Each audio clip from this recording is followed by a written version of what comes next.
because they were so old and tired. They were so tired they never got out of it.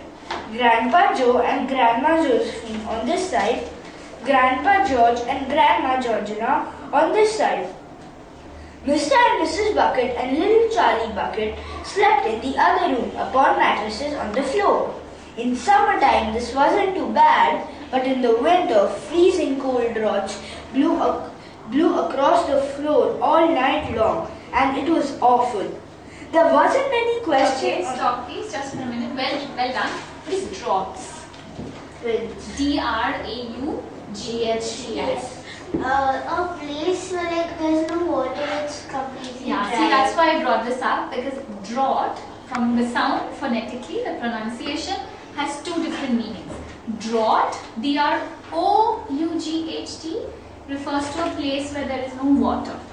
And then you have famine. What is famine? No crops grow, people starve.